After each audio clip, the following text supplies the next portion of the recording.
히브리서 12장 오늘은 25절 말씀에서부터 29절까지 말씀을 읽겠습니다. 25절입니다. 너희는 조심하여 말씀하시는 분을 거역하지 말라. 땅에서 말한 자를 거역한 그들이 피하지 못하였거든 우리가 하늘로부터 말씀하시는 분에게서 돌아선다면 더더욱 피하지 못하리로다. 그때는 그분의 음성이 땅을 흔들었거니와 이제는 그분께서 약속하여 이르시되 내가 또 땅뿐만 아니라 하늘도 아직 한 번 더 흔드노라 하셨느니라. 또 아직 한 번 더라는 이 말씀은 흔들릴 수 없는 그것들을 남아있게 하시려고 만드신 것들 중에서 흔들리는 그것들을 제거하심을 표적으로 보여주나니 그러므로 우리가 움직일 수 없는 왕국을 받을진대 은혜를 소유하자. 이 은혜를 힘입어 우리가 공경하는 마음과 하나님께 속한 두려움을 가지고 받으실만 하게 하나님을 섬길지니 우리 하나님은 소멸시키시는 불이시니라. 29절까지 말씀을 읽었습니다. 다시 한번 기도드리겠습니다. 주님, 우리에게 하나님이 예정하신 움직일 수 없는 왕국을 상속유업으로 주마하신 약속을 우리는 믿습니다. 우리가 하나님의 은혜를 소유하고 이 은혜를 힘입어 하나님 아버지를 공경하고 하나님께 속한 두려움으로 하나님을 섬기고 온전히 하나님께 경배드릴 때에 약속하신 왕국을 영원히 통치권 속에 참여할 수 있는 길을 주신다고 말씀하셨습니다. 이제 우리 가운데 어느 누구도 이 보이는 세상 100년밖에 못 사는 인생들이 너무 세상에 몰두하고 돈에 집착하고 너무나 현재의 생활에 너무 시선을 고정함으로써 하나님을 보는 눈이 약해지고 이 말씀과 같이 동행하는 삶에 대해서 우리가 너무나 어둔하고 소극적이고 너무 우리는 참 얄팍한 인생 삶을 살고 있습니다.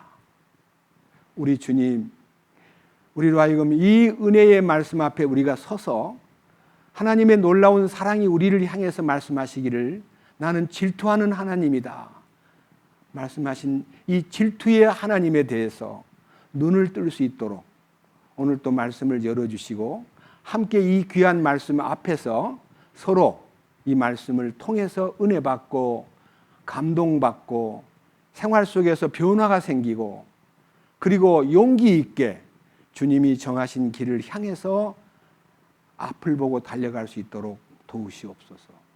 이 비천한 자의 입을 열어 주님을 증언하려 할 때 혼자 내버려 두지 마시고 주님이 저를 마이크로 사용하시고 주님 자신의 뜻을 아낌없이 세밀하게 우리에게 열어주시옵소서.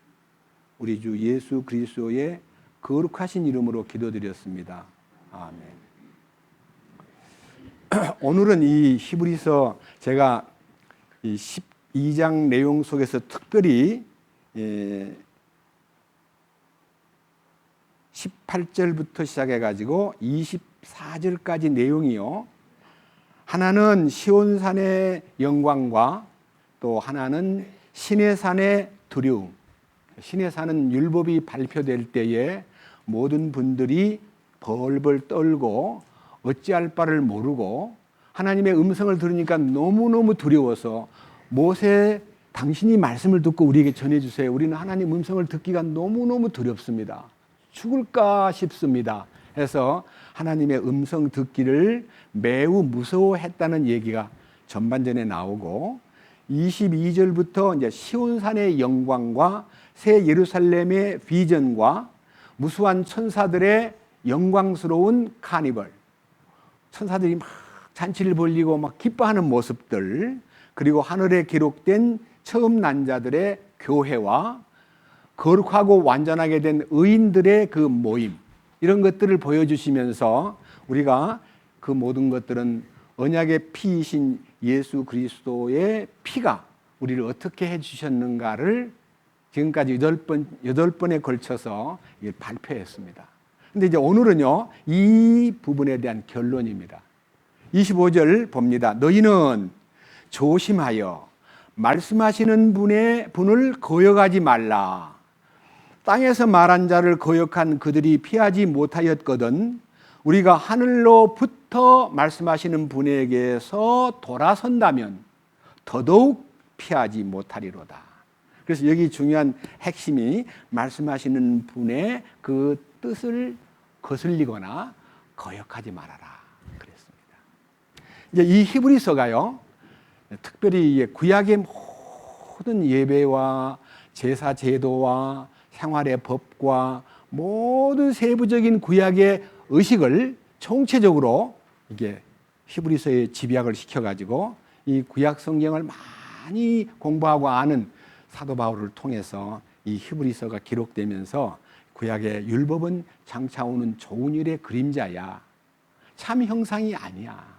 그러니까 구약 시대의 모든 예배와 성막 제도와 성소의 영광과 지성소의 그 찬란한 모든 빛들은 다 예수님에게 집약되어 있고 예수님 안으로만 들어가면 모든 신비가 열리게 돼 있어. 이렇게 이제 말씀을 풀어주시면서 구약 속에서 사람들이 좋아하던 천사들보다 높으신 예수님, 그리고 그들이 존경하는 모세보다도 훌륭하신 예수님, 또 그들이 참으로 사모하고 좋아했던 대제사장 아론보다도 훌륭하신 예수님, 그리고 가나안 땅에 인도하여 땅을 분배시키고 정복자로서 역할을 했던 여호수아보다 훨씬 더 나으신 분 예수님을 너희가 모시지 않았느냐.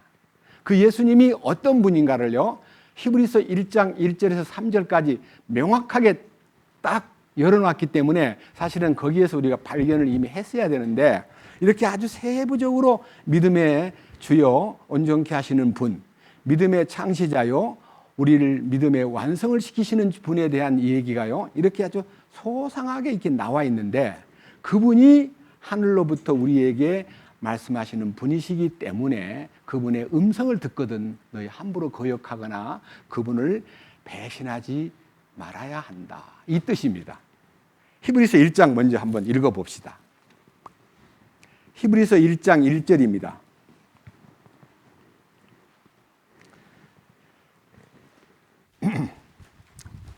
다 같이 제목을 읽어주시면 고맙겠습니다. 다 같이 제목이요. 하나님께서 아들을 통하여 말씀하심. 그러니까요, 구약의 모든 기록된 말씀이 많지만요, 아들이 오셔가지고 3년 반 동안 말씀하신 그 말씀은요, 구약의 모든 약속과 하나님의 명령을 예수님 몸을 통해서 다 이루시고 그분이 십자가에서 모든 것을 다 이루었다고 하시는 순간 모든 것이 하나님 말씀대로 이루어진 것입니다. 그 내용이 1절서부터 3절까지 나와 있습니다. 제가 읽어드리겠습니다. 지나간 때에는, 구약 시대를 말합니다. 예수님 오시기 전에는 여러 시대와 다양한 방식으로 대언자들을 통하여 조상들에게 말씀하신 하나님께서, 이 말은요, 창세기부터 말라기까지 많은 시대를 흘러오면서 다양한 방법으로 말씀하신 하나님께서, 그 다음 2절, 이 마지막 날들에는 자신의 아들을 통하여 우리에게 말씀하셨으며 그 분을 모든 것의 상속자로 정하시고 또 그분으로 말미암아 세상들을 만드셨느니라. 우리 하나님은 창조주로서 예수 그리스도와 더불어, 그러니까 우리가 우리의 형상대로 사람을 만들고 우리가 하는 모든 것은 삼일성 하나님에 대한 실제를 얘기하는 것이고, 예수님도 그 창조자 속에서 함께 이 우주 만물을 창조했고 우리를 지으신 분이십니다. 그래서 그분이 이 모든 날 마지막 날들에 아들을 통하여 우리에게 말씀하셨다 그랬습니다. 그 다음 이제 3절, 하나님의 영광의 광채시요 그분 자체의 정확한 형상이시며 자신의 권능의 말씀으로 모든 것을 떠받치시는 이 아들께서는, 예수님이 누구냐 하면 하나님의 아들이라고 이름을 불리고 있지만 하나님 자신의 영광을 드러낸, 하나님은 볼 수 없는 영적인 존재이기 때문에 보이는 분으로 나타나기 위해서 뭐라 그랬어요? 두 번째, 그분 자체가 바로 정확한 하나님의 형상이다. 예수님 바로 하나님을 우리한테 알려주는 형상인데 그분 자신이 권능의 말씀으로 우주를 붙들고 계신다. 우주를 경영하고 계신다. 그 말이에요. 창조만 해놓고 그냥 어떻게 되는가 보자 하고 지켜보는 게 아니라요. 그걸 운행하고 다 관리하고 다 이끌어가기 때문에 이 지구가, 사람들은 이 지구가 탄생된 이래 지구가 무슨 가다가 고장이 나거나 가다가 드릉드릉 걸려가지고 서버리거나 기름이 떨어져가지고 가다가 그냥 정지된 자동차 같이 사고를 한 번도 내지 않았습니다. 만약 사고가 나면 인간은 다 죽어버립니다. 그래서 이 우주 가운데 사람을 살게 만든 하나님이 이 지구를 운행하시는 동안에 한 번도 고장이 나거나 거기서 사고가 나가지고 인간이 뒤흔들리는 일이 없으나 베드로후서 3장 8절 이하에 보면 이 지구는 어느 날 불바다가 돼버리는 거예요. 그건 염두에 둬야 됩니다. 왜 그럴까를 나중에 설명을 얘기했습니다. 여기 3절 다시 봅니다. 하나님의 영광의 광채시요 그분 자체의 정확한 형상이시며 자신의 권능의 말씀으로 모든 것을 떠받치시는 이 아들께서, 여기 성경에는 모든 것을 떠받친다 그러니까요, 뭐 어떻게 떠받치는 거야 하지만은요, 옛날 개혁 성경에는 만물을 붙드시며라고 되어 있어요. 만물을 붙든다는 말은요, 하나님의 법칙으로 관리하고 운행하고 계신다, 그런 뜻입니다. 그다음 하반절에 이 아들께서는 친히 우리의 죄들을 정결케 하신 뒤에, 이 우주 역사 가운데 창조자께서 창조하신 것이나 창조주께서 우주를 운행하는 것에 버금가는 이 지구에 있는 모든 인간들의 죄들을 정결케 하기 위해서 십자가에 못 박히신 이 우주적인 사건, 우리는 그 우주적인 십자가 사건에 의해서 이렇게 이제 죄를 깨끗게 하고 변화가 되고 그 피 흘림으로 지성소를 맛보고 그 피 흘림으로 사탄의 권세를 이기고 그 피 흘리심의 대가로 우리가 영광스러운 상속권자로 약속을 받은 사람이 되었다는 것은 놀라운 일입니다. 우주 가운데 가장 우리가 겪은 인간사 가운데 예수님의 십자가 사건이 주는 그 사건이요, 엄청난 우주적인 사건입니다. 우리의 죄들을 정결케 하신 뒤에 높은 곳에 계신 존엄하신 분의 오른편에 앉으셨느니라. 그러니까 하나님의 보좌의 통치권자로 하늘에 올라가셨습니다. 근데 그 하늘에 올라가신 분이 혼자만 간 게 아니라 우리를 데리고 갔습니다. 우리는 지금 나는 세상에 있는데 나를 데리고 가더니 하는데, 우리는 항상 현재 속에 사니까 미래를 모르고 우리가 미래의 그 하늘 보좌에 앉으리라는 건 상상도 못하기 때문에 내가 안 가지, 아직 안 가는데 왜 날 보고 갔다 그래? 이미 그는 우리를 당신의 보좌에 데리고 갔습니다.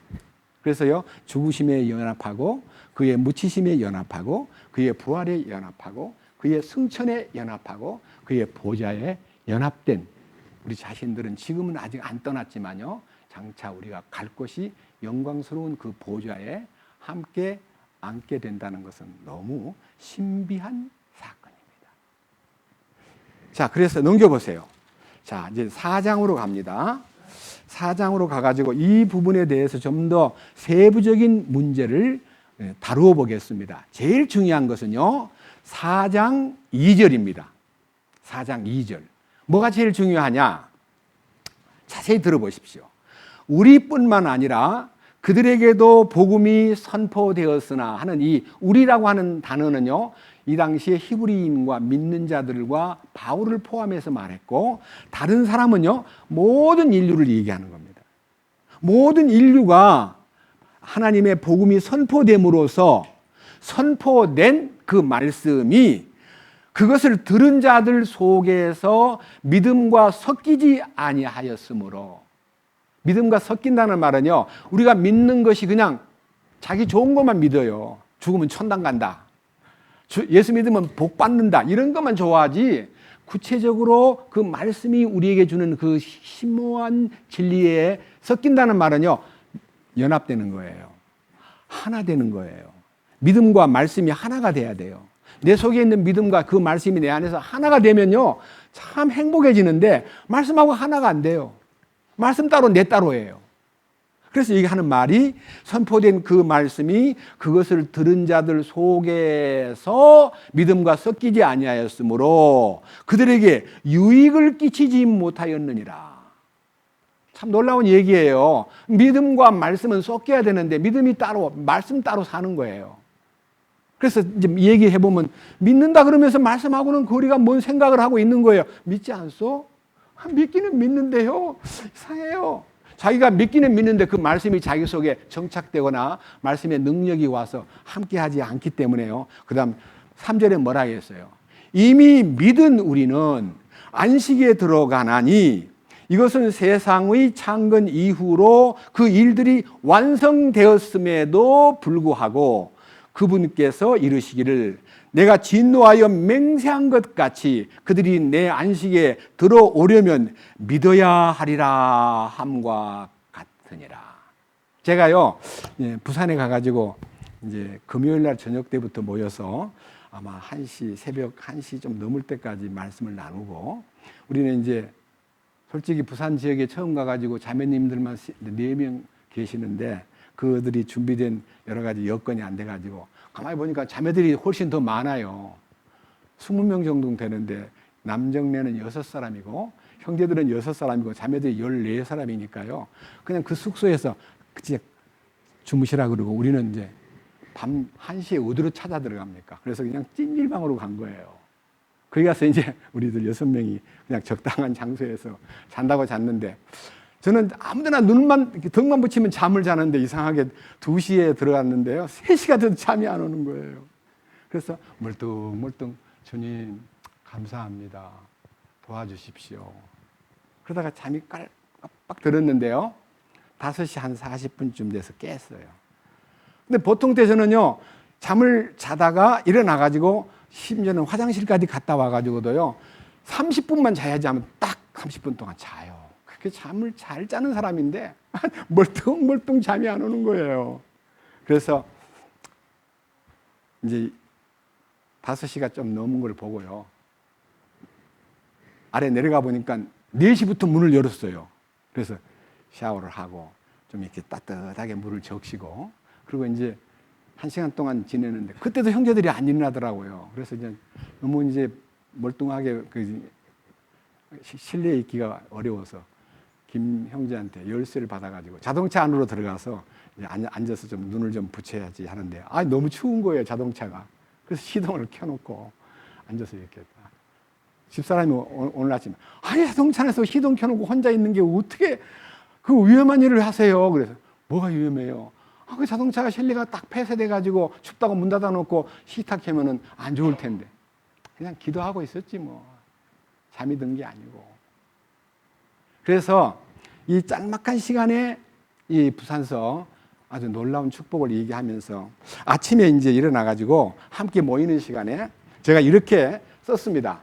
종이에다가요, 칠판이 없으니까 창조의 원리와 구속의 원리는 동일하다. 미안합니다. 여기 이렇게 치면은 아니다는 말이 될 수 있습니다. 이렇게 하면 아니잖아요. 그죠? 그래서 창조의 원리를 얘기할 때는요, 창조 1, 2, 3 뭐라고 되어 있습니까? 태초에 하나님이 천지를 창조하시니라. 땅이 혼돈하고 공허하며 흑암이 깊음 위에 있고 하나님의 신은 수면에 운행하시니라. 하나님이 가라사대가 뭡니까? 하나님이 말씀하시기를 빛이 있으라 하시매 빛이 있었고 그 빛이 하나님 보시기에 좋았더라. 이게 이제 창조 원리입니다. 말씀하시니라 그대로 되니라 하나님이 좋았더라. 이게 이제 창조 원리예요. 말씀하시니라 그대로 되니라 하나님 보시기에 좋았더라. 이게 이제 연속적으로 자꾸 나와요. 근데요, 여러분 창세기 1장에 있는 첫 번째 빛은요, 태양도 아니고 달도 아니고 별도 아니에요. 그게 이제 요한복음 1장에 태초에 말씀이 계시니라 이 말씀이 하나님과 함께 계셨으니 이 말씀은 곧 하나님이시니라. 그 안에 생명이 있었으니 이 생명은 사람들의 빛이라. 그게 이제 사실 생명을 창조한 얘기입니다. 이 빛이 생명이에요. 그러고 나서 넷째 날에 태양을 만들고 달을 만들고 별을 만들었기 때문에 그때 나타난 빛은 예수님의 하나님의 영광을 아는 빛을 우리 마음에 비추기 위해서 이 빛이 창조되었습니다. 자, 여기서요, 하나님이 말씀하시니라는 것은 성부 하나님을 얘기하시고요, 그대로 되니라고 성취하신 분은 성자 하나님을 얘기하시고요, 그 다음에 하나님 보시기에 좋았다는 것을 이 세상 사람에게 알리는 역사가 성령의 역사입니다. 그래서 성령의 역사가 뭐냐? 자, 구약의 모든 말씀을 하나님께서 구약, 올드 테스타먼트, 구약에 있는 모든 말씀이 엄청나게 분량이 많은데 그 모든 말씀을 하나님이 대언자를 통해서 해 놓으셨는데 예수님이 이 땅에 오셔가지고 어떻게 했어요? 내가 율법이나 그 다음에 선지자나 폐하러 온 줄 생각지 마라. 뭐하러 왔다? 완성하러 왔다. 나는 완성하러 왔다. 율법의 1.1획도 땅에 떨어지지 않고 다 예수님을 통해서 이루어진다고 말씀하신 분께서 십자가에서 마지막 하신 얘기가 다 이루었다. finished. 완전히 끝냈다는 거예요. 이게 성취자 예수 그리스도. 그러니까 모든 말씀을 이루신 예수 그리스도. 그 다음에 하나님께서 말씀하신 대로 모든 것을 이루신 예수님을 이후에 성령이 50일째, 예수님 부활하신 후 50일째 되는 펜테코스트, 50일째 되는 날 성령이 강림했어요. 뭐라고 강림했습니까? 하나님은 다 이루어놨다. 하나님은 만족하고 계신다. 하나님 안으로 들어오면 너도 만족한다. 그래서 하나님의 만족을 전하는 것이 성령이에요. 성령은 하나님의 만족을 전하는 거예요. 하나님 보시기에 좋은 거예요. 다 좋은 거예요. 이 멸망받을 죄인들도 다 이쁜 거예요. 왜? 죄를 벗어버렸기 때문에. 죄를 끝내버렸기 때문에. 그래서 하나님의 성취된 은혜의 말씀을 이 세상 사람에게 하나님의 만족하심을 전하면 그 하나님의 만족하심을 받아들이는 사람은 뭐가 돼요? 만족이 와요. 우리는 만족해요. 만족이 뭔 줄 아세요? 만족. 한문 뜻이 만족. 가득할 만자에다가요, 족은요, 발족자예요. 발족. 사람이 만족이 없으니까 어떻게 돼요? 맨날 헤매는 거예요. 어디 가면 만족을 얻을까? 여기 술집에 가봐도 아니고, 기생집에 가봐도 아니고, 먹는 데 가봐도 아니고, 공부하는 데 가봐도 아니고, 노래 부르는 데 가봐도 아니고, 어디로 가도 만족이 없어요. 어디로 가면 만족하신 하나님 곁으로 가서 그분에게만 딱 붙잡히면 그때부터 참 만족이 오는 거예요. 맞아요? 틀려요? 술집 가면 만족해요? 술 먹을 때 뿐이에요. 약간 좀 배경적인 술 좀 먹어봤는가 봐. 옛날에. 그럼요. 술 먹을 때 뿐이에요. 그때는 아무것도 안 보여요. 윗사람도 안 보여요. 근데 이렇게 얘기한답니다. 하급자가요, 자기 상급자한테 화가 나면 술집에 데려가가지고요, 술 취한 척하고 막 온갖 짓을 다 하고요. 제가 알고 있는 사람은 너무너무 미우니까요, 술잔에다가 저 어떻게 하면 좀 골탕을 좀 먹일까 싶어가지고 술잔에 막 한참 먹으니까 술에 취하면 맥주인지 오줌인지 모른대요. 그래서요, 술잔에다가 바깥에 나가서 오줌을 받아가지고 맥주를 싹 부어가지고 상관님 드십시오 해놓고요, 그 오줌 섞인 술을 먹인 다음에 나중에 자기들끼리 킬킬대면서 그 사람 내 오줌 먹은 사람이야. 그렇게 해서 복수를 어떻게 하냐면 그 야비한 방법으로 사람을 비하시키는 거예요. 왜? 만족이 없으니까. 그때는 그들이 그 상관을 그렇게 만들어 놓고는 막 낄낄대고 막 잘했다, 멋지다, 나도 다음에 또 한번 그래야지 하고 해도요, 나중에 말이 퍼져서 그 상관 귀에 들어간다 해도요, 그 상관이 기가 막힌 기만이기 때문에 기합도 못 주고 말도 못 해요. 자기가 취해가지고 먹었기 때문에. 그게 인생이에요. 저는 군대에서 봤습니다. 저는 군대 생활하면서 봤습니다. 윗사람 까다롭고 못된 장교를, 선임 장교를요, 술 먹을 때 같이 가가지고 그냥 몇 사람이 작당을 해가지고 오줌 싸서 먹이는데 아무렇지 않게 꿀떡꿀떡 잘 마시더라고요. 나는 그때 보지는 안 했어요. 이 얘기만 들으니까 막 얼마나 속이 막 희한하든지. 그게 인간이다 이거예요. 그래서 우리는요, 이렇게 말씀하시는 분을 내 마음속에 모시기 위해서 이렇게 얘기하셨습니다. 시간이 없기 때문에 길게 가지 않고 밑에 내려가서 히브리서 다시 이제 4장 12절부터 보겠습니다. 히브리서 4장 11절, 12절. 하나님의 말씀은 살아있고 권능이 있으며 양날 달린 어떤 검보다도 예리하여 혼과 영과 및 관절과 골수를 찔러 둘로 나누기까지 하고 또 마음의 생각과 의도를 분별하는 분이시니 그분의 눈앞에서 드러나지 아니하는 창조물이 하나도 없고 모든 것이 우리와 상관하시는 그분의 눈에 벌거벗은 채 드러나 있느니라. 이게 무슨 말이냐면요, 말씀 앞에 자기를 딱 내려만 놓으면요, 자기 실제가 딱 실존이 드러나는 거예요. 근데 불행하게도 말씀 앞에 자기를 자꾸 웅크리고 자기를 안 드러내니까 이 속에 들어있는 정말 벌거벗은 자아를요, 싹 벗겨놓으면요, 그냥 저절로 항복하게 돼요. 자기 존재가 드러나면 항복하게 돼요. 제가요, 형사법에, 형사들이 죄인 다루는 법에 대해서 써놓은 어떤 글을 보니까요, 아무리 말해도 난 기억 안 납니다. 모릅니다. 나는 잘 생각이 안 납니다 하고 막 자꾸 우기니까 막 너무 답답해가지고 사람을 바꿔보고 또 소리 질러보고 때로는 옛날에는 때리기도 해서 때려보게 해도요, 안 되는 사람을 얼마나 고민이 되는지 고민하다가 어느 날요, 부하들을 시켜가지고 CCTV에 어떤 것을 좀 조사해 봐야 돼요. 어디 가서 딱 그 현장 포착한 비디오 테이프를 갖고 온 거예요. 하도 말을 안 들으니까요, 딱 펴놓고, 야, 너 이 사람 누구냐? 자세히 봐. 모른다고? 기억이 안 난다고? 이 사람 누구냐? 말해봐.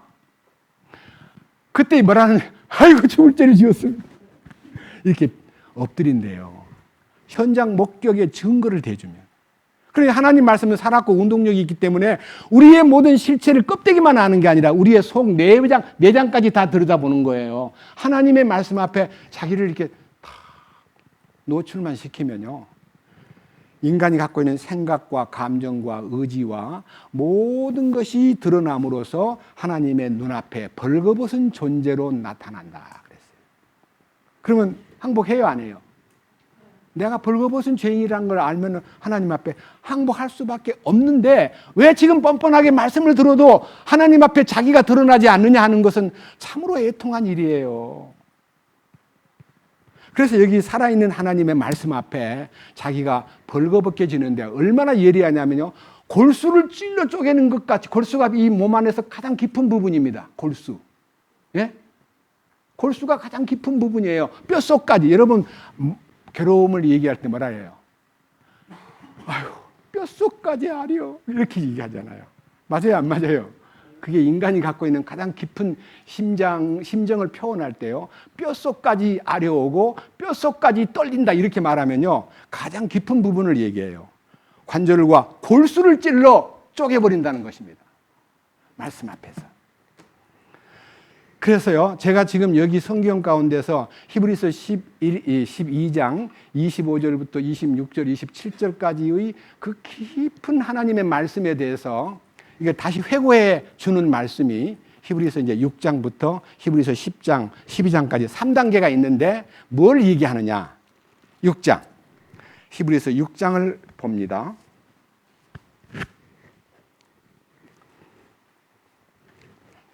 찾았습니까? 히브리서 6장.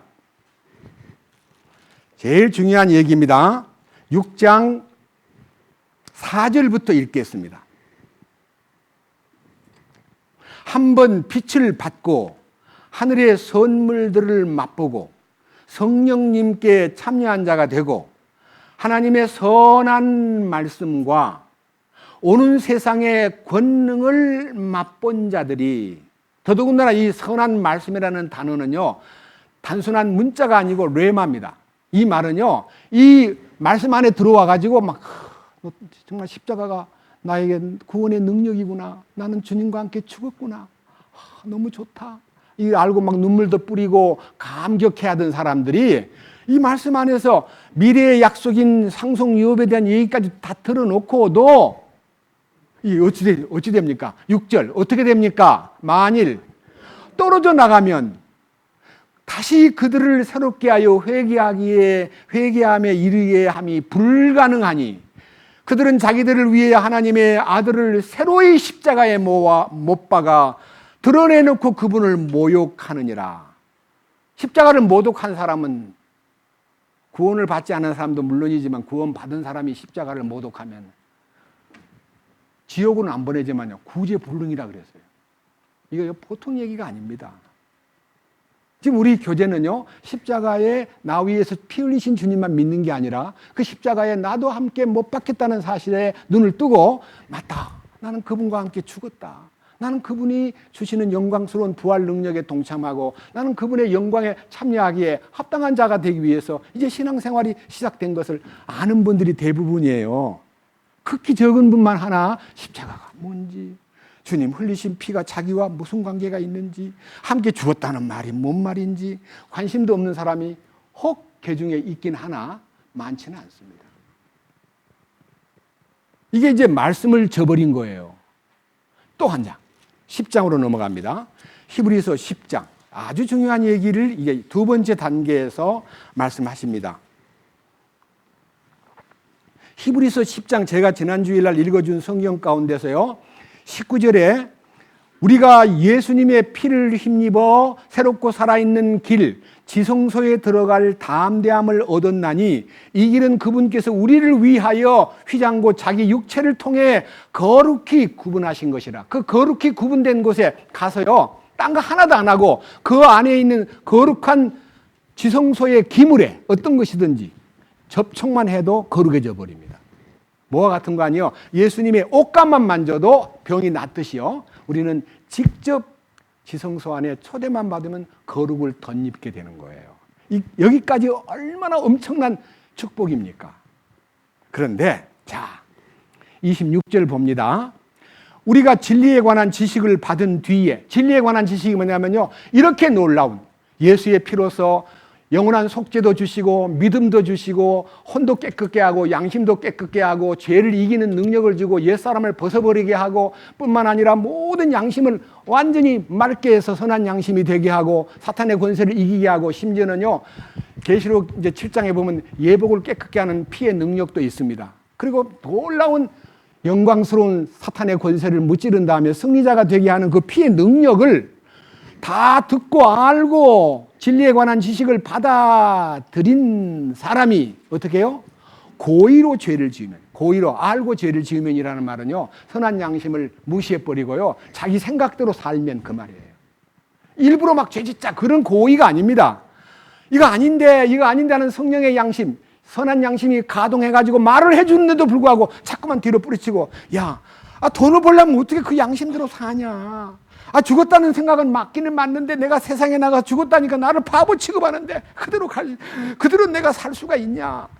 내가 죽고 나 모든 걸 포기하면 손해가 엄청 오는데 그거 어떻게 감당하냐? 이렇게요, 양심에서 아니라고 말해주는 소리를 듣지 않고 양심을 짓밟고요, 고의로 양심을 짓밟고 죄를 짓는 거예요. 그러면 뭐가 되느냐? 자, 자세히 보세요. 26절. 우리가 진리에 관한 지식을 받은 뒤에 고의로 죄를 지으면 다시는 죄들로 인한 희생물이 남아있지 아니하고. 희생물이 뭡니까? 십자가잖아요. 우리들의 죄를 깨끗게 하시는 그 십자가의 능력이 내가 양심을 거절하고 주님의 이끄심을 마다하고 고의로 죄를 지으면, 안 할 수 없잖아. 인간인데 어떻게 살아. 그 사람들도 아마 모르는 데선 죄를 지을 거야. 말로는 죄를 안 짓는다 그러면서 집에 가서 부부싸움도 할지 몰라. 이렇게 하면서 자신이 안 된 것을 남들도 안 된다고 생각하는 부정적 생각을 갖고 세상으로 흘러가면 주님이 주시는 놀라운 죄들로 인한 희생물이 남아있지 않다는 말은요, 그에게 효력을 발생하지 않는 중지 상태가 되고 그 말이에요. 27절.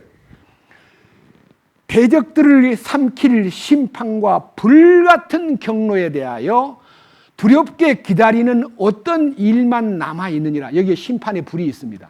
저는요, 하나님은 질투하는 하나님이라는 말씀을 읽다가요, 거기에 제가 필이 꽂혀가지고 일주일 동안 내내 질투하는 하나님, 그 다음에 경로의 불, 진노의 불, 용광로의 불, 불에 대해서 아주 성경에 나와 있는 것을 다 서치했습니다. 하여튼 달력 하나에다가요, 큰 달력 하나에다가 그 구절을, 이제 절수를 써놓고 그냥 계속 읽어 내려가는 동안에 깜짝 놀란 게 있습니다.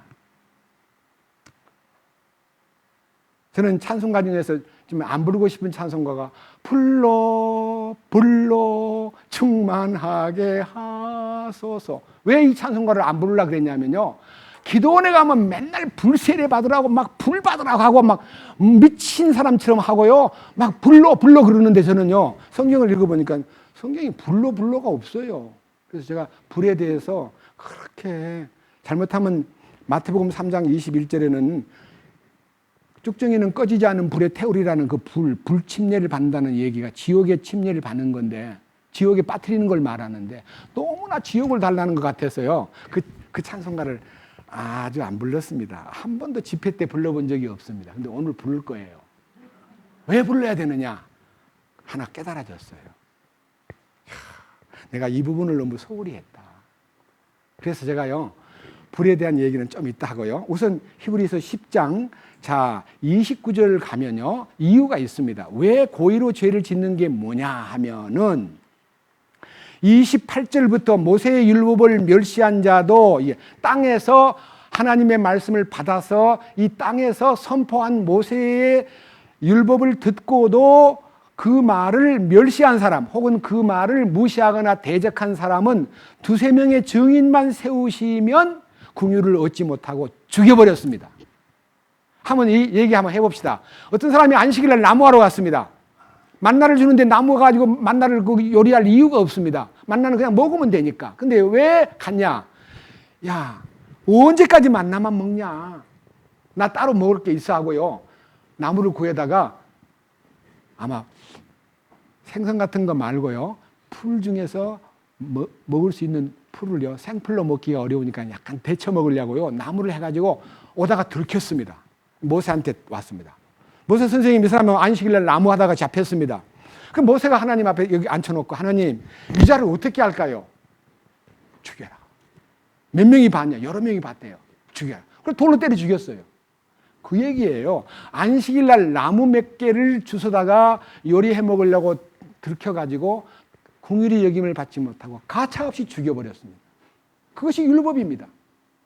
그래서 가늠한 여자를 잡아가지고 예수님께 끌고 간 목적도 죽이려고 다들 돌 들고 율법에 이르기를 이런 여자를 죽이라고 했는데 당신 생각은 어떠시오? 하고 예수님에게 몰라서 물으러 간 게 아니라요, 물어보면 예수님이 죽이라 그러면은 아이고 별것 없는 사람이네, 저 구원하러 왔다더니 사람을 죽이네, 아이고 무능하신 분, 이렇게 말하고, 죽이지 말라 그러면 율법을 어긴 자야, 율법에 죽이라 했는데 저 사람 죽이지 말라 그러네.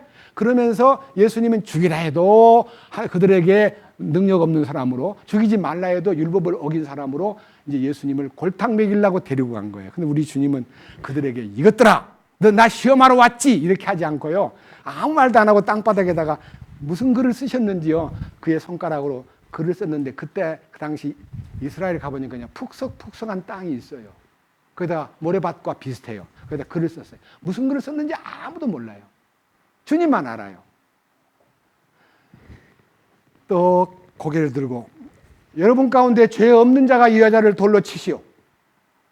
율법대로 치라 그랬어요. 치는데 죄 없는 사람만 치시오 그러니까요, 그 살아계신 하나님의 말씀이요, 그들 가슴 속에 팍 들어가면서 심정을 뒤집어 버린 겁니다. 아, 난 죄가 있어. 나도 죄가 있어.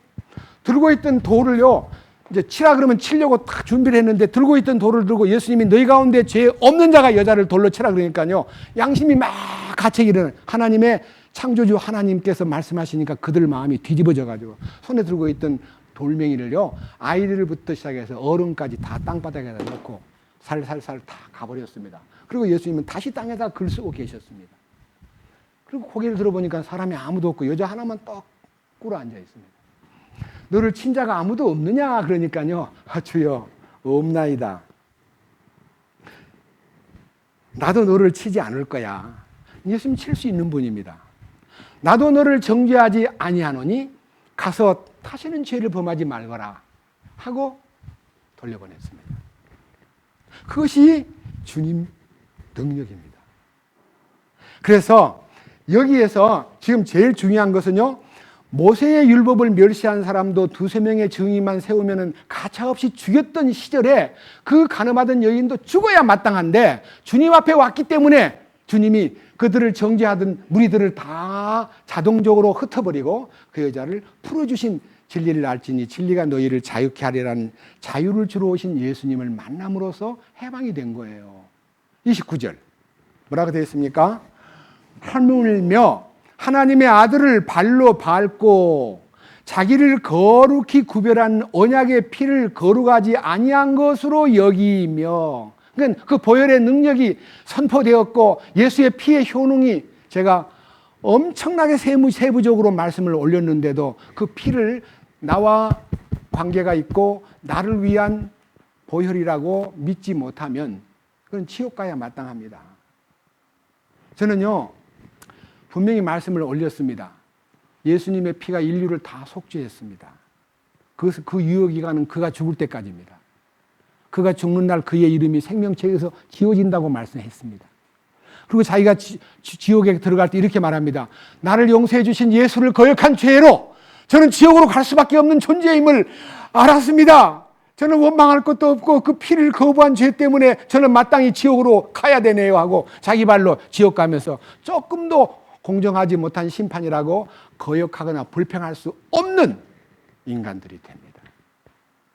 자기를 거룩하게 하는 언약의 피를 부정한 것으로 여긴 것만 아니라 그 다음 하반절에 은혜의 영을 무례히 은혜의 영에게 무례히 행한 자가 당연히 받을 것으로 생각되는 형벌은 얼마나 더 극심하겠느냐 너희는 생각해 보라. 은혜의 영, 은혜의 영이란 것이요, 하나님이 말씀하셨고 예수님이 이루셨고 은혜의 영, 성령께서 인간은 만족하라, 하나님이 만족하셨다, 다 이루신 것에 하나님은 기뻐하신다, 너희들도 그분 안으로만 가면 만족할 수 있다 하는 그 영을요 거절하고 무례히 행한다는 말은요 무시했다는 겁니다.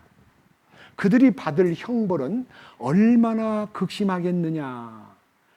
30절 원수 갚는 일은 내게 속하였으니 내가 갚아주리라고 주가 말하노라 하시고, 또다시 주가 자기의 백성을 심판하리라 하신 말씀하신 분을 우리가 아노니 살아계신 하나님의 손 안으로 떨어지는 것은 두려운 일이로다. 살아계신 하나님의 손 안이 뭡니까? 사람들은 지금 계신 하나님이 죽은 하나님처럼 보이고 안 보이니까 하나님 없다고 말하고 하나님 있으면 데리고 와봐 내가 믿을 테니까 내 주먹이나 믿어 이렇게 하던 이 사람들이요 딱 죽는 순간에 그분 앞에 엎드리게 됩니다. 무릎 꿇고 그분 앞에 갑니다. 한 번 죽는 것은 사람에게 정해진 것이요 그 후에는 심판이 있으리니 너 뭐하다 왔느냐? 너 인생에게 주어진 축복을 네가 발견하였느냐? 예수님이 너를 위해서 피 흘리고 죽었던 이 우주적인 사건을 네가 기울인 적이 있느냐? 전부 다 물을 때요 자신이 거역한 죄가 다 드러나기 때문에요 꼼짝 못하고 지옥불로 그냥 자기 발로 들어갑니다. 그래서 이 부분에 대해서 성경 본문을 다시 돌아가서 히브리서 12장 28절로 들어가겠습니다. 그러므로 우리가 움직일 수 없는 왕국을 받을진대 은혜를 소유하자. 은혜를 소유하자. 이 은혜를 힘입어 우리가 공경하는 마음과 하나님께 속한 두려움을 가지고 받으실 만하게 하나님을 섬길지니, 여기에서요 이 은혜에 대해서 제가 이제 성경을 좀 이렇게 더 깊이 보고 싶어가지고 헬라어 사전을 뒤지고 이제 많은 히브리어 사전을 뒤지면서 은혜에 대해서 알려고 많이 이제 몰두를 했습니다. 이 은혜라는 단어는 카리스입니다. 헬라 말로 카리스. 근데 제가요 거기서 좀 진전해가지고 그 다음 단어를 보니까 카리스마가 나와요. 여러분 카리스마가 뭔지 아세요? 아, 그 친구 참 카리스마가 있어. 우리 사장님 카리스마가 있어. 카리스마 그런 말 쓴 적 알죠? 그럼 카리스마가 뭐예요? 아니, 서경재. 은혜라는 말은 카리스마가 아니고요. 은혜를 통한 능력, 그러니까 나타나는 어떤 일, 그 은사라 그래요. 은사. 예? 카리스마를 은사라 그럽니다. 우리 성경에서는요, 이 카리스마가 있다는 말은요, 분명히 하나님이 주신 탤런트가 있다는 뜻이에요. 리더십도 있고, 뭔가가 있다. 그래서 그 카리스마가 있다는 단어를요, 은사예요, 은사. 은혜는 카리스고요, 은사. 이게 사자가요, 선물 사자예요. 하나님이 은혜만 준 게 아니라 선물도 줬다 해서 은혜의 선물이라고 번역할 수 있습니다. 은혜의 역량, 또 뭔가 모르게 리더십, 뭔가 모르게 카리스마가 있다면요, 사람이요, 딴 사람보다 훨씬 낫게 보이는 걸 얘기하는 거예요. 그런데 오늘은 이 은혜와 은사에 대한 얘기는 안 할 거고요. 은혜만 우선 얘기하겠습니다. 여러분, 은혜가 뭡니까? 제가요, 은혜가 어디에 있냐 그러면요, 요한복음 1장에 보면요, 14절에 말씀이 육신이 되어 우리 가운데 거하시며 우리가 그 영광을 보니 하나님 아버지 독생자의 영광이요, 은혜와 진리가 충만하더라. 우리 주님이 은혜의 원천이셔요. 그리고 16절에 보면요, 모세를 통해서, 율법은 모세를 통해서 주신 것이고 은혜와 진리는 예수 그리스도로 말미암아 온 것이라. 뿐만 아니라 그 은혜와 진리가 예수님을 통해서 왔기 때문에 우리가 은혜를 받을 뿐만 아니라 은혜 위에 은혜를 받아야 된다. 은혜 위에 은혜. 두 은혜, 한 은혜는 죄사함 받는 은혜고요, 한 은혜는 혼의 속죄가 이루어지는 은혜에 대해서 눈을 떠야 은혜 위에 은혜가 우리를 행복하게 만드는 거예요. 그래서 그런 말씀이 배경이 돼가지고 그 은혜의 주인께서 이 히브리서를 통해서 이 은혜에 대한 얘기를 했는데요. 우선 히브리서에 나타난 은혜에 대해서만 조명을 해보겠습니다. 먼저 히브리서 다시 2장으로 갑니다. 히브리서 2장.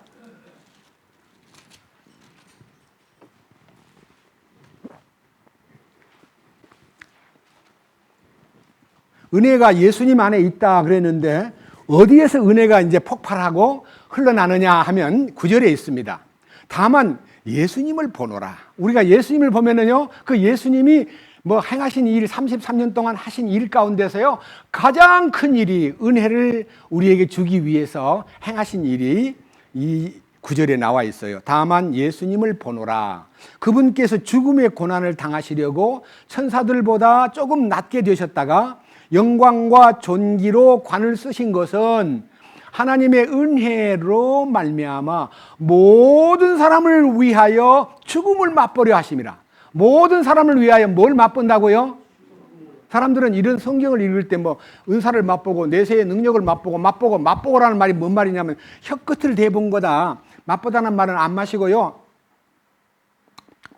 짜네, 싱겁네, 안 달아, 이렇게 맛본 걸 자꾸 이렇게 생각하는데요, 예수님이 죽음을 맛봤다는 그러면 십자가 앞에 가서 죽는 걸 조금 맛보고 끝났습니까? 죽음에 들어갔잖아요. 그러니까 맛보다는 말은요, 더 깊은 뜻이 있는 거예요. 죽음을 맛보려 하심이라는 말은요, 인류를 대신해서 그 죽음을 치른 것을 얘기하는 거예요. 그 죽으신 분의 그 죽으심의 가치가 은혜라 이거예요. 그래서 이 은혜가 에베소 2장 8절 너희가 그 은혜를 인하여, 그분의 죽으심을 인하여, 그 은혜를 인하여 믿음으로 말미암아 구원을 얻었나니 이것이 너희에게서 난 것이 아니요 하나님의 선물이라. 행위에서 난 것이 아니니 이는 누구든지 자랑하지 못하게 하려 함이라 하는 그 피의 능력으로 속죄를 받고 속죄받은 사람에게 다시 내리시는 은혜가 은사예요. 아시겠습니까? 자, 잠깐 이 은혜와 은사에 대한 차이점을 조금 살핀 후에 다시 히브리서의 은혜에 대한 내용을 살펴보겠습니다. 먼저 로마서 12장 보십시다. 로마서 12장.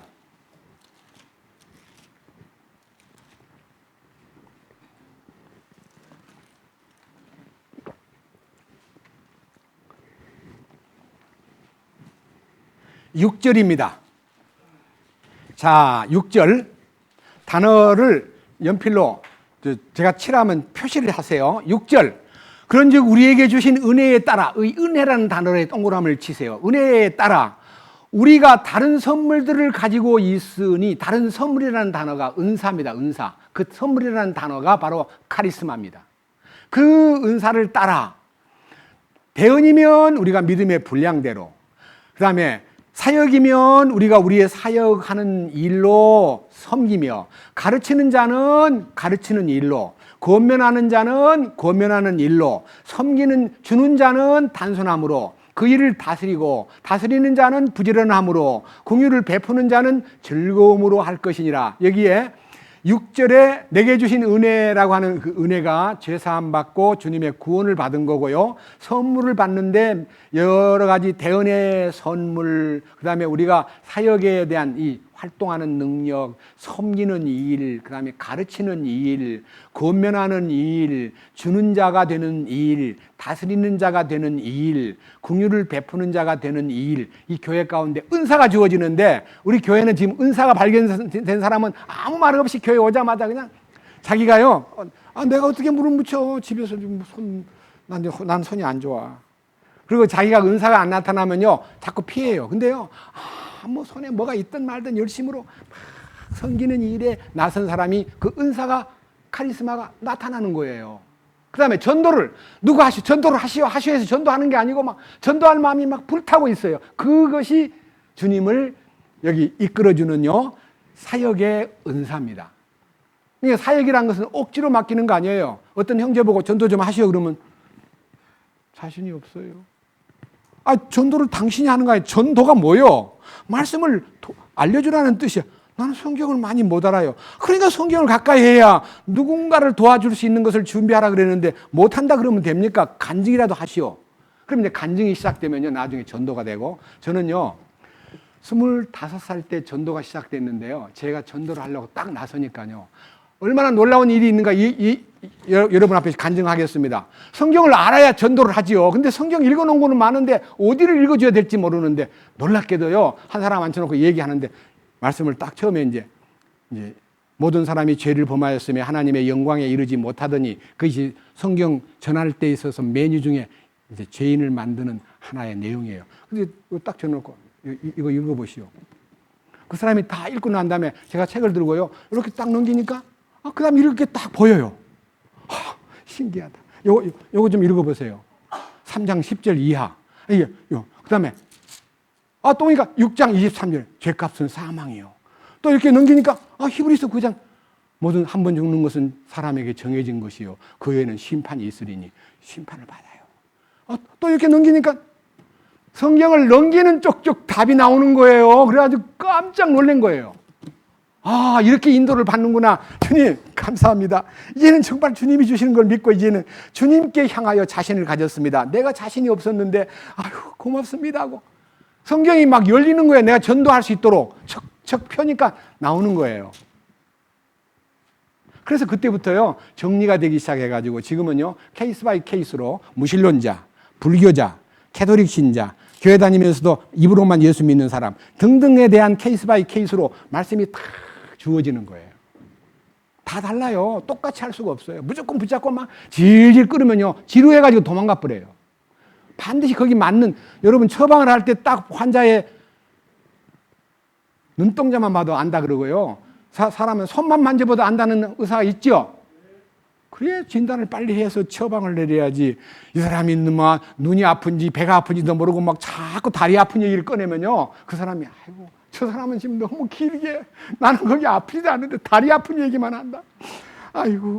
군대 가가지고요 제가 참 65년도에 입대를 했는데요.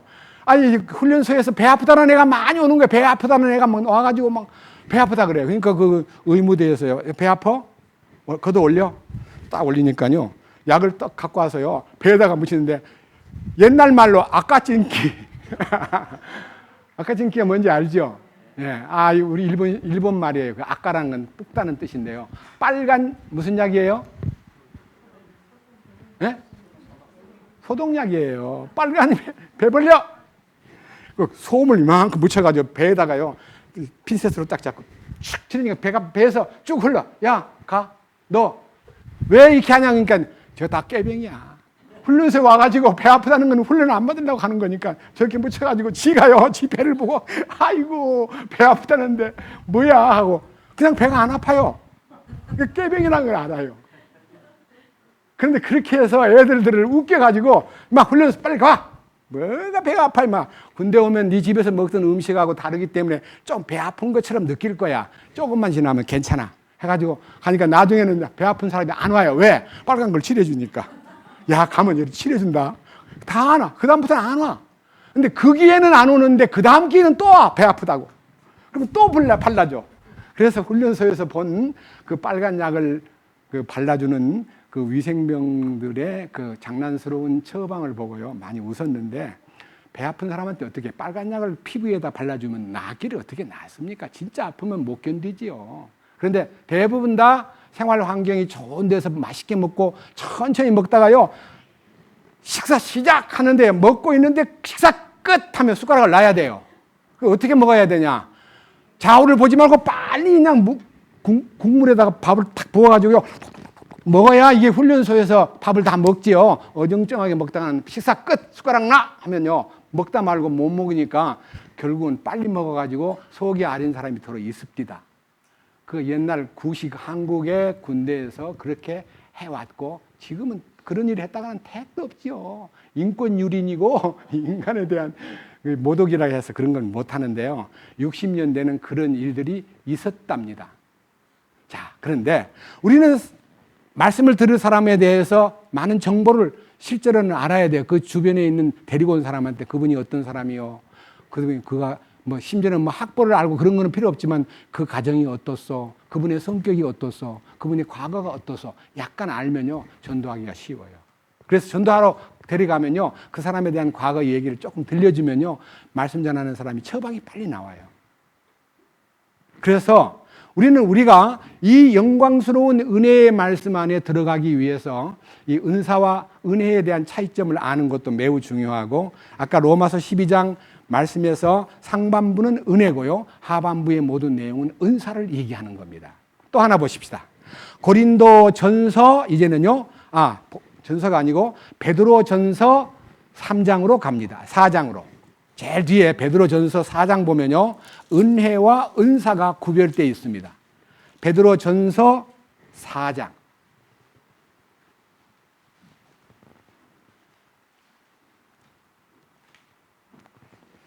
페이지로는요 357페이지군요.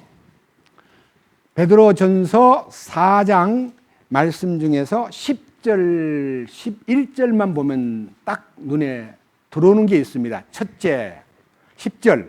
각 사람이 선물을 받은 대로, 이 선물이라는 단어가 카리스마예요. 그러니까 은사를 받은 대로 하나님의 여러 가지 은혜를 맡은 선한 청지기로서, 은혜를 맡은 청지기라는 것이 은혜가 아까 얘기했던 카리스입니다. 카리스. 그레이스라고 합니다. 그레이스. 예, 은혜를 맡은 선한 청지기로서 서로 그 선물을 써서 섬겨라. 그 선물이 카리스마입니다. 우리 카리스마를요, 자기를 위해서 사용하는데 다른 사람을 위해서 사용해야 돼요. 하나님 주신 선물을요, 자기만 독차지하고 자기만 먹는 게 아니라 이 주신 것을요, 딴 사람한테 다 베풀어야 돼요. 제가요, 전도를 하는 30년 기간 동안에 유급 전도인이었는데요. 유급 목회자였는데요. 이 십자가의 도를 깨달은 다음에 주님이 거저받았으니 거저주라는 명령이 탁 떨어지는 거예요. 제 마음에 알았습니다. 그리스도인을 착취하지 마라. 그리스도인을 이용하여 네 이익을 취하지 말라. 그리스도인에게 손 내밀지 말라. 그리스도인에게 피해를 끼치지 마라. 설교석상에서 돈 얘기하지 마라. 그래서 제가 알았어요. 깨달았어요. 저 지금 15년 동안 설교석상에서 돈 얘기 한 번도 한 적이 없습니다. 돈을 사랑함이 일만하게 뿌리라는 말을 했지. 여러분 돈 안 내면 저주받는다. 11조 안 내면 도둑놈이다. 그런 말 제가 한 적 있어요? 없잖아요. 이거 보세요. 그 다음 11절. 누구든지 말하려거든, 이제 은혜를 받은 사람이 은사에 대해서 눈을 뜨면 말하려거든 하나님의 말씀을 말하는 것 같이 하고, 누구든지 섬기려거든 하나님께서 주시는 능력, 그게 바로 은사입니다. 주시는 능력, 카리스마. 그 능력으로 하는 것 같이 그 일을 하라. 이것은 모든 일에서 예수 그리스도를 위하여 예수 그리스도를 통해 하나님께서 영광을 받게 하려 함이니 그분께 영광과 통치가 영원 무궁토록 있기를 원하노라. 그래서 우리가 할 일은요, 주님을 나타내기 위한 은사가 있을 때는요, 베푸는 것과 섬기는 것과 남들에게 더 유익을 끼치는 것을 위해서 말하고 행동하라 그랬습니다. 근데 우리가 너무 이제 쉽게요, 너무 머리가 앞서가지고 너무 사람을 쉽게 판단해요. 저거 아닌데. 그러면 좀 참아주면 좋은데요, 끝나자마자 그거 아니잖아. 그래가지고 그 사람 상처를 입게 만들어버려요. 제발 좀 그런 거 좀 하지 맙시다. 아닌 거를 누가 알게 해주면 성령이 알게 해주실 텐데 내가 꼭 꼬집어줘야 압니까? 그래야만 내가 괜찮은 겁니까? 말 안 해도 돼요. 조금만 참으면 돼요. 맞아요, 틀려요? 네, 그렇게 막 금방 탁 쑤시면요, 충격이 돼가지고 좋아지는 것도 있지만 대부분 다 낙심을 해요. 난 아닌가 봐. 나는 왜 이렇게 말을 해도 왜 이렇게 내가 재주가 없지? 낙심하게 돼요. 그래서요, 은사는 남을 공격하라고 준 게 아니라 분별력도 그들을 감싸고 돌보라고 준 거예요. 오늘요, 이제 이 얘기까지, 여기까지만 해야 되겠어요. 지금 너무 시간이 많이 가가지고, 은혜에 대해서와 은사에 대해서는 여기까지만 하고요. 문제는요, 본문, 히브리서 12장, 이제 29절로 갑니다. 다 같이 말씀을 본문으로 돌아갑시다. 28절부터 읽고 29절로 가겠습니다. 28절. 그러므로 우리가 움직일 수 없는 왕국을 받을진대 은혜를 소유하자. 이 은혜를 힘입어 우리가 공경하는 마음과 하나님께 속한 두려움을 가지고 받으실 만하게 하나님을 섬길지니. 하나님이 기뻐하는 섬김이 무엇입니까? 은사가 있어야 돼요. 은사가. 여러분들은 교제 가운데 와서요, 자기 기능을 알아야 돼요. 자기 기능이 은사거든요. 나는 아무것도 못해. 그러면요, 그 사람은 주님이 은사를 주려다가도요, 보류해요. 다 은사가 있어요. 이 교제 가운데 모든 성도들은 자기 기능을 발휘할 수 있도록 은사가 있는 거예요. 난 나의 은사가 무엇일까? 근데 이런 사람도 또 있어요. 나는 저 사람같이 설교를 해야 돼. 나는 저 설교자가 되고 싶어. 이렇게 해서 욕심을 부린다고 설교를 할 수 있는 거 아니에요. 설교의 기초는요, 은사 중에서 가장 하나님의 은혜를 맡은 청지기로서 가장 기초 은사가 뭐냐면 다른 영혼을 불쌍히 여겨 전도하는 게 기초 은사예요. 전도를 하다 보니 구원을 받게 돼요. 그러면요, 한두 명이 구원받게 되면요, 주님이 나를 통해서 일을 시작하시는구나 해가지고 자신감이 생겨요. 그러면 또 접근해요. 그 다음 접근하고 깨달은 사람이, 그 형제한테 갔더니 해결됐어. 너도 그 형제를 만나. 그래서 자연스럽게 구전으로요, 그 은사가 있는 사람에게 가까이 가게 됩니다. 왜? 그 사람, 나는 참 안 됐는데 그 사람하고 얘기해 보니까 됐다 그래가지고 자꾸 몰리게 돼요. 그러면 거기서 이제 점점 말씀이 폭이 넓게 공급이 되면서 그가 설교자가 될 수 있는 거예요. 전도도 못한 사람이 설교를 해요? 어떤 사람은 이래요. 나는 전도는 못하고 설교는 잘한다는 사람 많아요. 그 사람은요, 과정을 안 거친 설교자예요. 과정을 안 거친 사람은요, 체험이 없다는 뜻이에요. 체험은 전도의 체험이 있어야 돼요.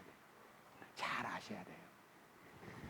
자, 이제요, 놀라운 얘기를 하겠습니다. 다 같이 29절 같이 한번 읽어봅시다. 너무 중요하니까 같이 읽읍시다.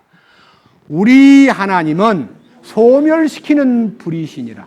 자, 그러면 이 말을 들을 때 좀 겁나지 않아요? 하나님은 뭐 하라고요? 소멸시킨다니까요. 무섭게 안 느껴져요? 약간 좀, 이 말이 소멸시킨다는 말이 무섭게 들려요. 그래요, 안 그래요? 근데 저도요, 처음에는 소멸시키는 하나님에 대해서 이제 두 가지가 이렇게 겸해져 있어요. 원래 신명기 4장 24절에 소멸시키는 불이라는 말 대신에요, 그 앞에 다른 말이 또 있어요. 근데 이 히브리 기자는요, 소멸시키는 불이라는 말만 했어요. 앞에 뭐가 있는가? 첨언을 한번 보겠습니다. 먼저 말한 말에 대한 것과 두 번째 말한 말의 차이점을 한번 읽어보겠습니다. 신명기 4장 234페이지 234페이지가요, 이 지금 현재 읽었던 신명기 4장인데요. 그 말씀에서 쭉 다 볼 수는 없고요. 4장 23절 말씀에서 이제 26절까지 보면요, 하나님은 소멸시키는 불만 아니라 또 뭐가 있구나 하고 알게 돼요. 자, 4장, 신명기 4장은 235페이지로 건너가 가지고 23절. 너희는 스스로 조심할지니라. 너희가 주 너희 하나님께서 너희와 맺은 그분의 언약을 잊어버리고 너희를 위해 주 내 하나님께서 내게 금하신 새긴 형상이나 어떤 것의 모습을 만들까 염려하라 하노라. 주 내 하나님은 소멸시키는 불이시요. 또 뭐가 빠졌어요? 질투하는 하나님. 질투와 소멸은 같습니다. 그 대신요, 질투라는 단어 뒤에 숨어있는 단어는 사랑입니다. 사랑은 두 얼굴입니다. 질투하는, 사랑하는 사람에는 반드시 뒤에는 뭐가 숨어 있습니까? 질투가 있습니다. 하나님은 난 사랑의 하나님이야 라고 말만 하지 않고 난 질투의 하나님이야 그래 놓고요, 질투하는 하나님이 소멸시키는 불이다 그랬는데 무슨 일 때문에 소멸이라는 말이 나왔느냐. 25절. 네가 그 땅에서 자녀들을 낳고 자녀들의 자녀들을 얻으며 너희가 오랫동안 살 때에 스스로 부패하여 새긴 형상이나 어떤 것의 모습을 만들어 주 내 하나님의 눈앞에서 악을 행하여 그분의 분노를 일으키면 내가 이날 하늘과 땅을 불러 너희에게 증거로 삼나니 너희가 요르단을 건너가 소유하는 땅에서 너희가 끊어져 곧 철저히 뭐라 그랬어요? 패망할 것이요. 이 패망이라는 말은 진다는 말입니다. 진다. 질패자입니다. 진다. 지고 나서 망한다. 패망할 것이요. 그곳에서 너희 날들을 길게 하지 못하고 철저히 뭐하리라? 멸망한다는 말은요, 쓸어버린다는 뜻이에요. 그래서 이스라엘 민족이 2000년 동안 예수 그리스도를 거절한 죄 때문에 얼마나 철저히 패망하고 멸망을 당했습니까? 믿는 자에게 대한 얘기입니다. 2000년 동안 기회를 주었는데도 안 믿기 때문에 이스라엘 민족이 예수님의 피를 흘릴 때 그들이 함께 복창하기를, 이 핏값을 어떻게 하랴라고 말할 때 그와 그 핏값을 우리와 우리 후손에게 돌리세요. 우리와 우리에게 후손에게 돌리세요. 예수님을 죽이는 현장에서 핏값을 어떻게 하랴라고 묻는 빌라도의 질문에 그 핏값을 우리와 우리 후손에게 돌리세요라고 했던 유대인들은요, 2000년 동안 철저하게 핏값을 치루었습니다. 그것이 바로 철저하게 패망하고 멸망에 가까이 왔습니다. 여기에 대한 얘기를요, 좀 더 세밀히 하기 위해서 이제 뒤에 한번 한 장을 넘겨가지고 5장으로 가서 한번 보겠습니다. 신명기 5장에 이와 비슷한 얘기가 있기 때문에 이 5장에 하나님께서 이렇게 말씀하셨습니다. 자, 6절부터 읽습니다.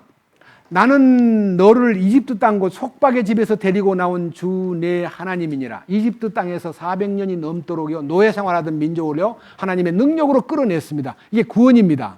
구원받은 사람한테 대한 하나님의 질투가요 불탄다는 뜻입니다. 자, 7절. 너는 내 앞에 다른 신을 두지 말라. 나는 너를 위하여 어떤 새긴 형상도 만들지 말고, 너는 너를 위하여 어떤 새긴 형상도 만들지 말고, 또 위로 하늘에 있는 것이나 아래로 땅에 있는 것이나 땅 아래 물속에 있는 것에 무슨 어떤 모습이든지 만들지 말며 그것들에게 절하지 말고 그것들을 섬기지 말라. 나 주 내 하나님은 뭐라 그랬습니까? 질투하는 하나님이니라. 예, 구원은 뭡니까? 사랑의 하나님이에요. 잘못 살면 하나님 질투가 불붙어요. 그러니까요, 우리가요 하나님의 은혜를 받은 사람이 하나님의 은혜에 반하는 우상을 섬기거나 세상을 사랑하게 되면 그때 하나님하고 원수가 되는 거예요. 그래서 하나님이 철저하게 질투의 불로, 소멸하는 불로 소멸시키겠다 했기 때문에 얼마만큼 철저하게 했는가에 대한 현장 스케치를 조금 보겠습니다. 신명기 조금 뒤로 가가지고요 32장을 보겠습니다. 너무나 두려운 얘기입니다. 신명기 32장 18절. 굉장히 중요한 얘기인데 32장 전체를 보면 좋은데요. 중간 토막부터 보겠습니다. 신명기 32장은 273페이지에 있습니다. 아주 귀하게 들으셔야 됩니다. 32장 18절. 너를 낳은 반석을 네가 마음에 두지 아니하고 너를 지은 하나님을 네가 잊었도다. 그러니까 하나님의 은혜로 반석이신 예수님 앞에 서게 됐고 하나님의 은혜로 지음받은 그들이 하나님을 잊어버린 거예요.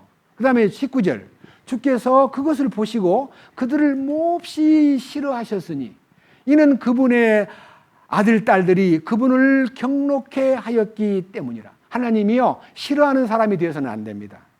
여러분들도 구원받은 사람인데 하나님 보시기에 실증나는 사람, 아이고 저 왜 저래? 하나님 보기에 싫어하는 일을 해서는 안 된다 이거예요. 내가 하는 일이 하나님 보시기에 기쁨이 되는가 싫어하는 일인가를 구분할 줄 알아야 돼요. 그 다음 20절 이에 그분께서 이르시되 내가 내 얼굴을 그들에게 숨기고 그들의 종말이 어떠한가 보리라 하셨으니 이는 그들이 심히 거역하는 세대요 믿음이 없는 자녀들이기 때문이라. 믿음으로 구원받은 사람이 믿음을 버린 거예요. 예? 믿음을 버렸다는 말은 주님을 버린 거예요. 그 다음 보십시오. 21절 그들이 하나님이 아닌 것으로 나를 움직여 질투하게 하였고 자기들이 헛된 것들로 내 분노를 일으켰으니 나도 백성이 아닌 자들로 그들을 움직여 질투하게 하며 어리석은 민족으로 그들의 분노를 일으키리라. 사실요 유대인들이 가장 화가 나고 가장 기분 나쁜 것은요 왜 우리 유대인 예수를 앞장 세워서 너희들이 우리를 이렇게 핍박하느냐, 그리고 말이야 예수라는 분은 왜 이방인한테 가가지고 그렇게 짝짝꿍이 되었느냐, 예수 싫어, 예수도 싫고 저것들요 세상에 하나님이 우리 하나님이야, 니들 하나님은 따로 없니? 어떤 우리 한국 여자가 유대인 집에 이제 가정부로 들어갔는데요 성경 열심히 읽고 있으니까요 뭔 책이요? 바이블입니다. 성경책은 우리나라 역사책이야. 너네 나라 역사책은 없냐? 너는 왜 성경을 보냐? 그래서요 백성이 자기들만 백성인 줄 알아요. 우리들은 다 버림받은 이방인이라 생각했어요. 근데 이방인들이 책을 보고 있으니까 미운 거예요. 이게 그대로예요. 자, 그래서 22절 내가 분노 가운데 불이 일어나 가장 낮은 지옥까지 태우고 땅과 땅의 소출을 소멸시키며 산들의 기초들도 불붙게 하리라. 내가 그들에게 재앙을 무더기같이 쌓으며 그들에게 내 화살을 쏘리로다. 그들이 굶주림으로 불타며 뜨거운 열기와 쓴 파멸로 삼켜지리로다. 또 내가 짐승의 이빨과 티끌 속에 뱀들의 독을 그들에게 보내리로다. 밖에서는 칼이, 안에서는 두려움이 청년과 처녀와 젖먹이와 백발 노인까지 멸하리로다. 이 히틀러의 유대인 학살 중에서 가장 유대인들이 슬퍼한 것이 애들까지 왜 죽이냐? 애들을 니들이 왜 죽이냐? 애들이 무슨 죄가 있냐? 근데 여기는 젖먹이까지 죽인다 그랬어요. 이게 유대인의 운명이에요.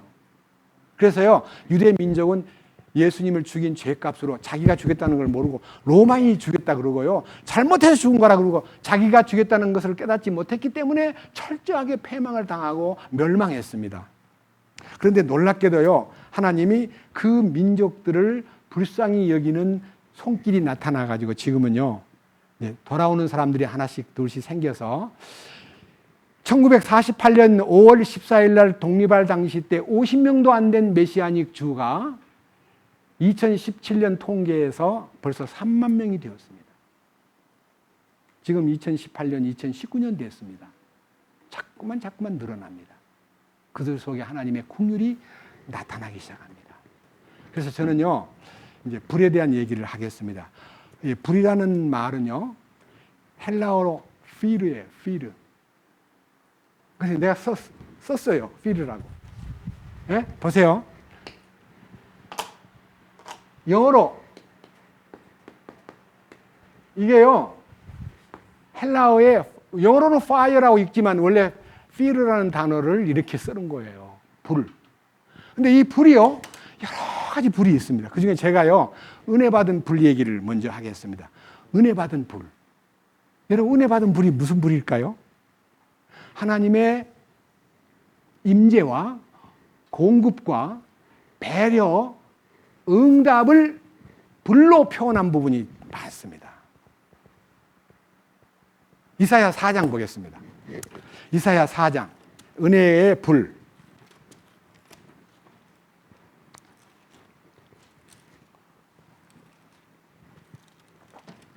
구약성경 841페이지.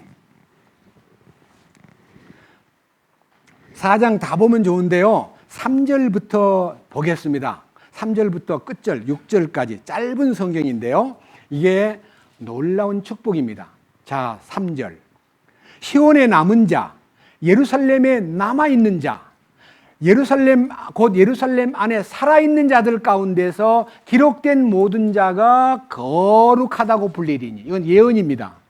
이스라엘 인구가 지금요, 내부 이스라엘 국가 안에 한 800만 명쯤 되고요, 외부에 한 650만 명 내지 700만 명 됩니다. 그래서 약 1,500만 명의 세계에 유대인이 있습니다. 근데 나중에 대환란 때요, 3분의 2가 죽습니다. 스가랴서에 나옵니다. 3분의 1만 남는데 여기 남은 자들에게 거룩함이 나타나는데, 이 거룩함이 나타날 때에 4절 뭐라 그랬습니까? 이때에 주께서 심판하는 영과 불태우는 영으로, 불태우는 영이라는 것이요, Spirit of Burning, 불태우는 영, 불같은 영으로 그들에게 나타나는데, 그 나타나는 영의, 성령의 이 모습이요, 제 마음에서 은혜가 되었습니다. 그것은 곧 예루살렘 안에 있는 살아있는 자들 가운데 기록된 모든 자를 거룩하게 한다고 말씀하신 대로 4절. 이때 주께서 심판하는 영과 불태우는 영으로 시온의 딸들의 더러움을 씻어내시며, 더러움, 속죄. 우리는 피의 은혜가요, 우리한테 임할 때는요, 강물처럼 임하고 바람처럼 임했는데, 유대인에게는 불타는 영으로 임해요. 불타는 영으로. 예? 더러움을 씻어내는 불타는 영으로 예루살렘 한가운데로부터 그들의 피를 깨끗하게 제거하시. 피가 뭡니까? 예수님의 피를 흘린 이 죄값은요, 이렇게 말합니다. 만약 너희 땅에서 누구를 피 흘리게 했다면 피 흘린 사람의 피가 거기서 적셔져야만 그 죄가 사해진다는 말씀이 있습니다. 예수님을 죽인 유대인들은 유대인들이 피를 흘려가지고요, 땅을 적셨어요. 물론 독일 가서 대부분 죽었지만요, 그 민족이 슬픔을 당하고 피를 흘려야만 했습니다. 피를 자신이 흘린 게 아니라 남이 그들을 흘리게 한 거예요. 근데 그 피값을요, 주님이 깨끗이 제거한다. 그래서 더러움을 씻어주고 피를 깨끗하게 제거하리라. 또 5절. 주께서 시온산의 모든 거처와 그녀의 집회들 위에는 낮에는 구름과 연기를 창조하시고 밤에는 타오르는 불빛을 창조하시리니. 이게 뭐냐? 여러분, 이스라엘 민족이 애굽에서 나와가지고 40년 동안 광야길을 갈 때 그들이 원망하든 불평을 하든, 그들이 짜증을 내든 불신을 하든, 불기둥이 사라졌어요? 하나님이 기분이 나빠가지고, 야, 그 불기둥 치워버려, 구름기둥도 걷어버려. 그랬습니까? 하나님은 약속하셨기 때문에 그 끝까지 저 불과 구름기둥으로 인도하셨습니다. 그 불기둥은 핀란드예요. 기둥은 하나님의 임재를 설명하는, 가까이 가도 안 타 죽는 불이에요. 불은 불인데요, 따뜻하게 하는 불은 불인데 사람이 타 죽질 않아요. 그들을 250만 명의 무리들이 광야에 누워 있을 때 그 기둥에 불길이 가운데서 불길이 솟아가지고요, 온 난방을, 들판의 난방을 담당하고 어둠을 밝히는 불이었습니다. 놀라운 일입니다. 이 임재를 설명하는 것이요, 신명기 1장 다시 돌아갑니다. 신명기 1장. 구약성경 아까 보았던 신명기 4장에서 이제 1장으로 점핑합니다. 1장 33절 230페이지입니다. 찾았습니까? 230페이지 33절. 그분은 길에서 너희보다 앞서가시며 너희를 위해 너희의 장막을 칠 곳을 찾으시고 밤에는 불로 낮에는 구름으로 너희가 가야 할 길을 보여주신 분이시니라.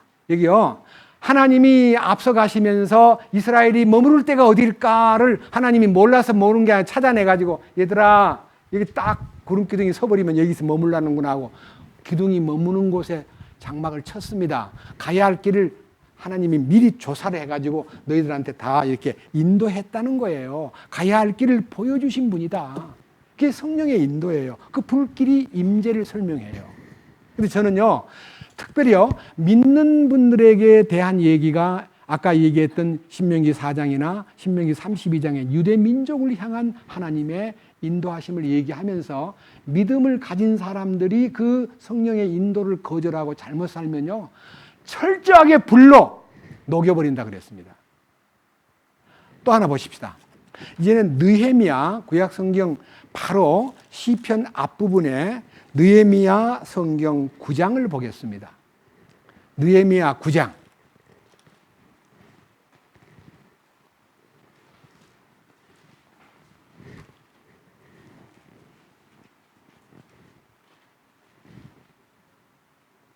(12절입니다) 또 그들을 낮에는 구름 기둥으로 인도하시고 밤에는 불 기둥으로 인도하사 그들이 가야 할 길에서 그들에게 빛을 주셨사오며. 그러니까요, 이 빛을 통해서 아까 말한 이 빛이, 창조의 빛이 그리스도의 빛이고, 그리스도의 빛이 우리 삶에 나타나기 위해서 그 안에, 이 말씀 안에 생명이 있었으니 이 생명은 사람들의 빛이라. 그러니까 주님이 우리를 인도할 때 그냥 막연하게 야 성경책이 너를 인도한다 그게 아니고요. 이 말씀 속에 들어있는 생명의 능력이 우리에게 빛이 돼가지고, 그래서 좀 더 기분 좋게 표현한 부분이 주의 말씀은 내 발의 등이요 내 길에 빛이니이다 그랬잖아요. 예? 그 빛이 나를 인도하시는 거예요. 그 다음에 느헤미야 9장 뒤로 넘기겠습니다. 뒤에 넘어가서 18절부터 봅니다. 18절 뭐라고 되어 있습니까? 제가요 읽어드리겠습니다. 참으로 그들이 자기들을 위해 부어 만든 송아지를 만들고 이르기를 이것은 곧 너희를 이집트 땅에서 데리고 올라온 네 하나님이라 하여 큰 경로를 일으켜 싸우나. 그러니까 그냥 못된 짓을 한 거예요. 여러분, 금송아지가 뭡니까? 이집트의 신 금송아지가 뭘 말합니까? 황금 배금 사상, 황금 만능주의. 지금도 우리 21세기에 사는 사람들이 돈만 있으면 된다, 돈만 있으면 다 잘 산다, 그런 사상 있어요 없어요? 예수 믿으면서도 그래도 돈하고 사는 거예요. 그게 바로 하나님을 슬프게 만드는 거예요. 20절 그럼에도 불구하고 19절 여전히 주께서는 많은 긍휼을 베푸사 그들을 광야에 버리지 아니하셨으며 낮에는 구름 기둥이 그들을 떠나지 아니하고 길에서 그들을 인도하게 하시며 밤에는 불 기둥이 떠나지 아니하고 그들에게 빛을 보여주며 그들이 갈 길을 보여주게 하셨사오며 또 주의 선한 영을 주사 그들을 가르치시며 주의 만나가 그들의 입에서 떠나지 않게 하시고 그들의 목마름으로 인해 그들에게 물을 주사 참으로 40년 동안 광야에서 그들을 부양하시되 그들에게 아무것도 부족하지 않게 하셨으므로 그들의 옷이 낡아지지 아니하고 발이 부르트지 아니하였사오며. 이상합니다. 40년 동안 옷을 입었는데 옷이 낡아지질 않는 거예요. 특별 조치를 하신 거예요. 여러분 어떤 옷을 40년 동안 입을 수 있습니까? 예? 근데 옷이 안 낡아지는 거예요. 그리고 그 어려운 광야길을, 사막길을 걷는데 발이 부르트지 않는 거예요. 대부분 다 맨발이야, 맨발. 예? 전부 하나님께서 길을 스폰지화 시킨 거예요. 걸어 다닐 때 아무 문제 없이 걷도록 하신 거예요. 이게 하나님의 배려예요. 오늘도 여러분 가운데서요, 은혜를 받고 이 놀라운 진리 안에 산다고 하면서 배신할 때 주님이 당장 벌을 주지 않아요. 그래도 끝까지 그를 배려하시는 거예요. 그런데 이제 저는요, 오늘 여기에서 이 하나님의 임재와 불길에 대한 얘기를 이제 설명을 지금 해야 되는데 시간이 많이 됐군요. 여러분 이제 성경 가운데요, 하나만 보고 이제 설명하겠습니다. 불에 대해서. 역대하 7장으로 갑니다. 역대하 7장은요, 바로 느헤미야 앞에가 역대하입니다. 역대하 7장. 이제 불이 어디에 나타나는가 합니다. 역대하 7장 1절입니다. 566페이지입니다. 1절. 이제 솔로몬이 기도를 마침에 불이 하늘에서부터 내려와 그 번제 헌물과 희생물들을 태워버렸고 주의 영광이 그의 집에 가득하였더라. 솔로몬이 성전을 짓고 나서요, 번제를 1,000번제를 드렸는데요, 거기에 사람이 불을 지르는 게 아니고 하늘에서 불이 내려온 거예요. 뭔 말이에요?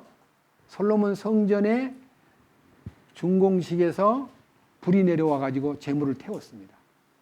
열왕기상 18장에 엘리야가 제단을 쌓아놓고 하나님이여 살아계심을 보여주십시오. 불을 내려주십시오. 불이 내려와서 엘리야의 제단에 불로 응답을 하고 450의 그 바알 우상을 섬기는 사람을 기손 시내까지 처형시켰습니다. 불의 응답은 사도행전 2장에 성령이 불길처럼 임하여 모인 무리들 속에 성령이 임할 때도 불이 나타났습니다. 그 전부가 다 하나님의 응답을 얘기합니다. 불길로 응답한 거예요. 자, 그런데 이 불길이 아까 우리들에게 임할 때는 불같이 임하는 것이 맞습니다. 사랑의 불길. 사랑의 불길입니다. 그런데 이 사랑이 너무 뜨거운 사랑이기 때문에 이 사랑이 배신자에게는 그 불이 반대로 배신자에게 뭘로 나타납니까? 더 뜨거운 불로 나타나 버립니다. 그 질투의 불입니다. 이거 아셔야 돼요.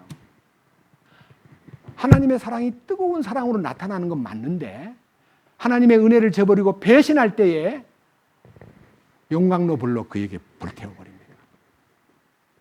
저는 거기에서 불길이 하나님의 임재와 응답과 이끄심이 맞지만 배신하는 사람에게는 그 불이 얼마나 뜨겁게 그것이 나중에는 안 믿는 사람한테는 지옥불로, 그 다음에 지옥불보다 덜 뜨거운 불이 용광로 불이에요. 용광로. 마태복음 13장 보십시다. 47절입니다. 마태복음 13장 47절.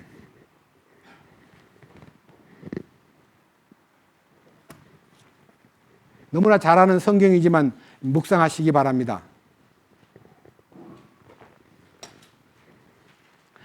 마태복음 13장 47절.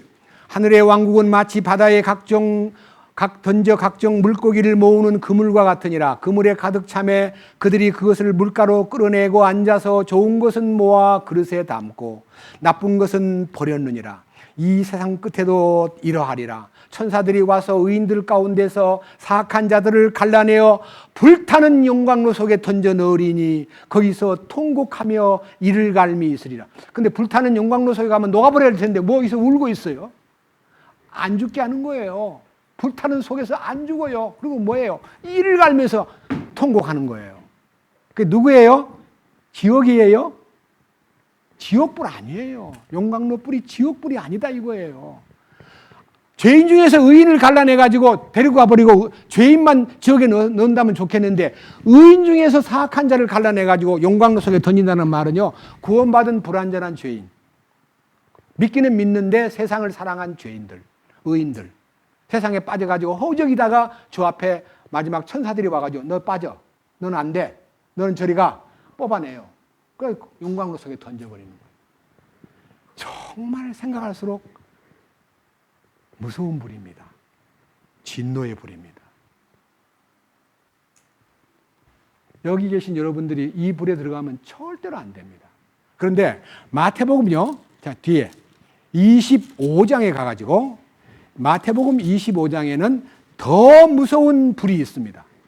41절. 마태복음 25장 41절은요, 지옥불입니다. 그때 그가 왼편에 있는 자들에게 이르시되 저주를 받은 자들아 너희는 내게서 떠나 마귀와 그 천사들을 위하여 예비된 어디로 가라고요?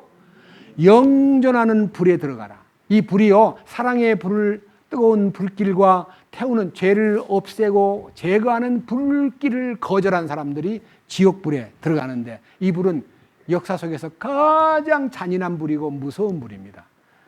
그제밤에 어떤 자매가 안식교 LNG 화이트의 설교에 빠진 안식교 창시자의 설교를 듣고요, 이 사람은 영과 혼과 몸이 죽을 때 그냥 싹 가루가 돼버린대요. 지옥 안 간대. 하나님이 사랑의 하나님인데 무슨 지옥이 있냐? 거짓말하는 겁니다. 이 지옥이요, 영존하는 불입니까? 붙다가 그만둔 불입니까? 영존한다 그래서 영존. 거기서 뭐 어때요? 녹아버린다고요? 요한계시록 19장. 이 지옥을 보내기 위해서 하역했던, 많은 역할을 했던요, 마귀와 그의 모든 소위 말하는 대언자들과 많은 소위 말하는 일꾼들이 요한계시록 19장 20절입니다. 짐승이 잡히고 하는 말은 이 짐승은 적그리스도의 앞잡이였습니다. 또 그 앞에서 기적들을 행하던 거짓 대언자들도 그와 같이 잡혔는데 그는 짐승의 표를 받은 자들과 그의 형상에게 경배하던 자들이라. 그리고 기적들로 사람들을 속이는 자들아. 이들이 뭐라 해서 이들이 산채로 어디로 가요?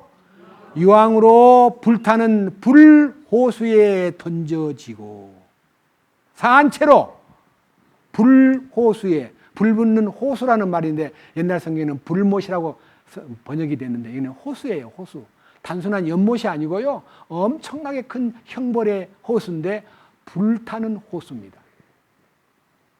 그 다음 20장 옆으로 가가지고 14절. 사망과 지옥도 불호수에 던져질 것이라. 이들은 둘째 사망이니라. 누구든지 생명책에 기록된 것으로 드러나지 않은 자는, 생명책에 기록이 되었는데 이 이름이 지워져 버리니까 드러나지 않죠. 생명책에 이름이 지워짐으로써 자기 이름이 있는가 보니까 없어요. 지워져 버렸어요.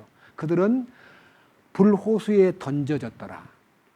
분해돼 버리고 가루가 되고 뭐 소멸되는 게 아니고요, 영원히 불못에서 삽니다. 우리는 압니다. 하나님의 임재와 불길과 태우는 영과 죄를 씻는 영이 뜨겁게 나타날 때는 사랑입니다. 그러나 그것을 거부한 사람은 질투의 불에 떨어지는데, 믿는 자가 잘못 살면 유황불이 안 가고 용광로에 던져지고, 불신자들은 유황불 붙는 못에 영원히 처형을 받습니다.